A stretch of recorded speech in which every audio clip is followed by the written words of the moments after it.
So are you tired of struggling to save and wondering how some people seem to do it so easily? So in this video, you're going to discover why women might have a natural advantage when it comes to saving money and how you can learn from their strategies to improve your own financial stability. In this full video, you're going to learn about the specific habits and the behaviors that contribute to the women's success in saving money. So first thing, women tend to think more logically than men. So when we talk about saving and we talk about investing, I talk a lot about emotional-based investing. And I talk a lot about emotional-based savings tendencies. So when you really look at the statistics and you look at the facts, women are logical thinkers. They think more along the logical path versus men. They get more emotional when they look at savings and investing. Where women, more even-keeled. Now, I remember when I was a financial advisor, I'd usually meet with the husband and the wife. And, it was always the husband who was super excited, in most cases, super excited about it, would get wrapped up in all the speculation and all the stuff that we were talking about, where the woman, the wife, tended to be more logical, tended to think more, how does this impact our family? How is this going to help our children? Well, so that leads me to the second point. Women feel more empowered in today's society. They have better paying jobs. Some women make more than men nowadays. But not only that, saving money and handling the money in the household definitely puts them more in that empowered seat. And there's nothing wrong with that. If women think logically, maybe they should be empowered to handle the finances. Some men, especially a lot of the men that I know, they're not very good at managing the household budget. And they sometimes don't tell the significant other or spouse what's going on when it comes to the money side of it. Number 3, women have it ingrained in them to raise children. So I'm firsthand seeing this. We have a 2.5-year-old, Vivi. And my wife, her main thing is Vivi. Not that Vivi isn't important to me, but I'm off working, I'm doing all these things. But women just innately have it ingrained in them to raise children. Therefore, that motivates them to provide more of a successful future for the children and for the family. Hence, that leads right back to saving. So why is it that women are saving more money? Why is it that women might even be better savers? Well, this very well might come down and tell you the reason. Because it's ingrained in them. Children, our future. My daughter is my future. Everything that we do is for her. And I'm sure the same is for you. So, because of the logical thinking of my wife and because of her ability to constantly focus on the future, sometimes she makes better decisions when it comes to money and better decisions when it comes to saving money. So this all translates to the success in women saving money. It's a commonly held belief that women are better at saving money than men. But this idea is not supported by research. Studies have found that men and women generally save about the same amount and at the same rate. But they tend to save for different reasons. Men tend to save more for retirement, that future pacing. They want to have that day where they stop working because, who doesn't want to stop working, I suppose?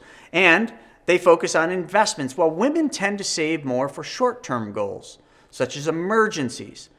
Hence probably the reason why my wife saves money and uses it to buy extra groceries that we're not going to eat. Where me, I'm like, why do we have all these extra things in the pantry?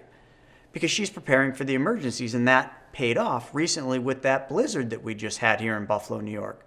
And they also save for things like children's education, because women want the children to have a better education than what we had.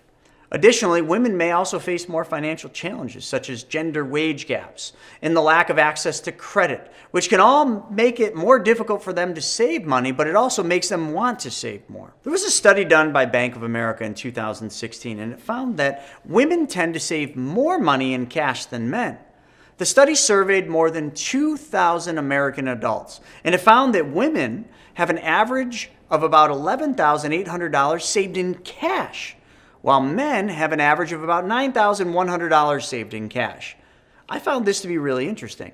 But I guess really if I thought about it and I look back, at all the women I know, and especially ones that maybe have gone through a divorce and are raising a child on their own, like cash really is an important thing. And a lot of times, this is just a way for women to kind of have that money on the side. Now, I'm not saying anything bad about this. I think this is fantastic. And you know what? With my wife, I see these things too. My wife always has a stockpile of cash somewhere. Where me, I don't have any cash really saved. I have investments. I have money in all the different things. I'm constantly moving my money to make it work more and make more. But my wife is always kind of stockpiling cash.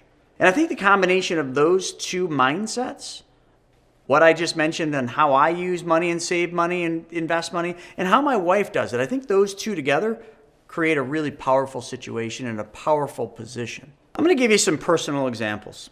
So my wife is very focused on saving up money so that we then can expand our house, so that eventually we'll have like a pool house and we'll have things that we can do with Vivi and vacations we can take with Vivi. So that's her main focus, is like these savings buckets that we're always talking about and the money that I'm putting away. She always is asking me, can we use some of that for this? And usually it's a give take. So I will say, well, we can build the pool house when we pay off all of our private investors for the real estate that we bought. That's a nice compromise. So now that we're almost done paying off the private lenders, now it's becoming very real about this pool house. But the pool house will double down and serve a couple different functions. So in the future, although me and Larissa and Vivi will enjoy the pool house, I can throw events there because it's separate from our regular house, so we can do more events, which creates more revenue. But in the future, it could also be an in-law suite where my mother or her mother, if they ever, became frail and needed to live somewhere where they could get care, it could be there. They'd be closer to us. So you see, that's the way she thinks. For me, I look at it and this is going to cost X amount of dollars. How much revenue could it bring in? Where she's looking at it from a completely different standpoint. Let me give you another example. So every single week, there's X amount of dollars in cash that my wife needs to just do things for the household. So at any given time, my wife, Larissa, has, cash in the house.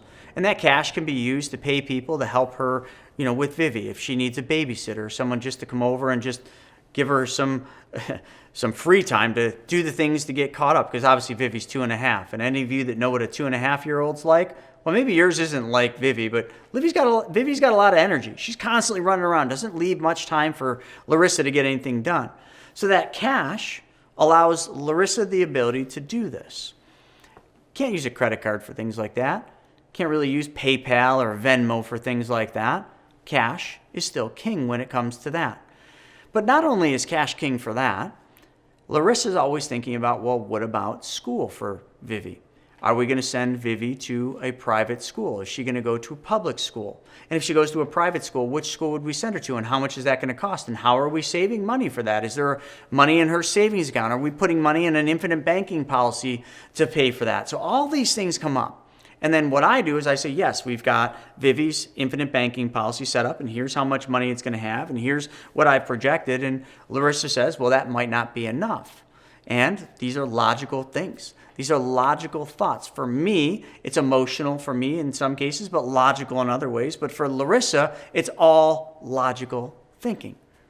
So when I started digging into this and looking at these studies, and there was far more than what I actually put into this video, it's very clear women are really good savers, because women, when they save, they logically save, and they're thinking differently than men are about what they're saving for. And because they're thinking more short-term and most men are thinking more long-term, it's a nice balance. For women that are single or maybe single parents bringing up children, these short-term things are really what is important. Things like retirement and future stuff way in the future, that's really not an important thing. Logically, it shouldn't be. What's important is next week, next month, college, things of that nature. And that's what the studies showed. So when I read this and I started digging into this one little topic for this video, I find it absolutely fascinating. And I find it fascinating because I think in the future, I think you're going to see women take over more of the finances in the household because of that logical thought process when it comes to how money works and what that family is doing with money. So folks, I hope you enjoyed this, and I hope it sparks you to just go out and do a little bit of research like I did. And if you did like this, check this video out. How to generate passive income with no initial funds. We'll see you next time.